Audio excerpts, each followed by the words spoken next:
Hello, this is Stephen Childs, founder of the Church of Fairness, author of the World Fairness Agreement. It's a lengthy work, 4 pages, much too long. It's based on something we don't even need to write down. The law of fairness, don't do people wrong anymore. That's what it's about. So, we have various opinions about where we came from. God created us, or we evolved, or whatever.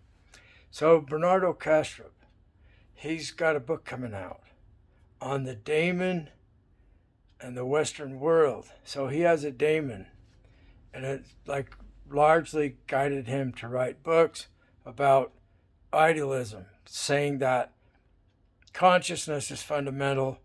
Consciousness creates the universe. So this lends itself to an all-powerful being separate from us that created us, that has all power over us, namely God.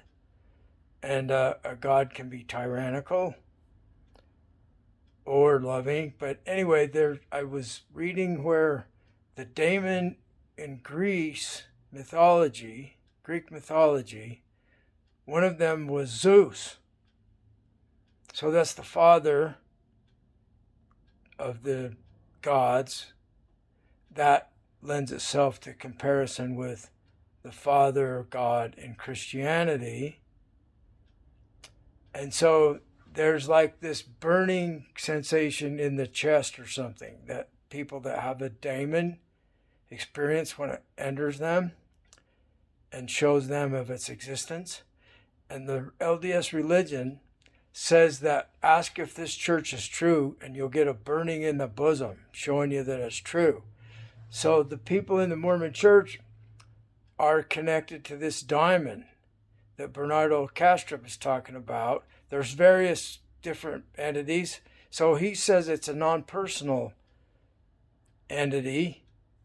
And there's in the mythology, there's various daimons. They're different ones. So that lends itself to thinking that there's some other individual mind. And that lends itself to the ideas of Robert Falconer and the others within, and some of them are other minds. They're not our own mind. So I'm not an idealist. I do not think that creation came from an intelligent mind and created creation intentionally. I think there's no mind involved in it. It's randomness. It's the possibilities of nothing at all randomly causing quantum fluctuation and creation from the Big Bang, and then we evolved. So that's just a real brief description of what we're trying to learn with science on how this happened on its own with physical laws. See, gravity doesn't have a mind. It doesn't know that the apple falls off the tree. But you can look at what we learn from science, that everything is non-local, quantum entangled. So my mind is non-local. See, I think mind is some kind of physical substance. We can't even detect a signal from thoughts. So what kind of substance would mind be? Who knows? Maybe there is some other aspect to reality that we haven't even started looking into. They have a new theory that there's dark photons that explain the two-slit experience. See, we don't really know too much as humans. But I'm a physicalist, and I believe in an emergent God. So we call it God. It's the force of goodness, the power of goodness to bring about positive change for sentient beings. Dogs, cats, people, trees. We depend on plants to live, and they're beautiful. so we love our flowers and plants. They know where they can turn their leaves toward the sun.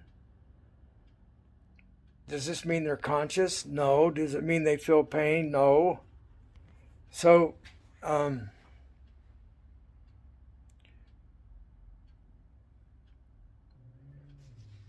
serving the all-powerful oneness. It's similar to the Sikh religion concept. Everything is one thing, and they respect the gods and so forth. Some of them probably think the one thing had mind in the first place, and others probably think that it didn't, that we evolved, what we've learned from science. When it comes right down to it, we just have opinions, because the facts that we have might not really be true somehow. So we really don't know. I argue that it doesn't make any difference what the truth is. It is what it is, and we don't determine what it is. It determines what we are, because it's the truth of what we are. So truth is existing whether there's consciousness or not. If there's no consciousness, then it's the truth that there's no consciousness. See what I mean? So if all the sentient beings, all the beings with minds were somehow caused to not exist anymore, would the universe still be here? I think it would be. It doesn't depend on minds to exist. The minds depend on the material to exist. Our bodies are material. Our mind is dependent on our body to exist. Does your fingernail have any consciousness? I don't think so. Like I said, though, from science we've learned that we live in a non-local universe. Local concept fails. It's not really real. So two different rocks are not actually two different rocks. Both of them are aspects of the oneness. And the oneness is what is fundamental. Did it have a mind in the first place or not? I don't really care. I don't think it did. And I know there are minds that have ambitions to rule a lot of people and have power over a lot of people. And they want to be the all-powerful God themselves. And if the all-powerful oneness had no mind in the first place, then there's nobody anywhere that has authority with all power over everything. This means that it's like consensus, an agreement of the minds that evolved within physicality to determine what we're going to do. So we can implement the World Fairness Agreement. We need to do it. We're still killing each other with warfare. It's stupid.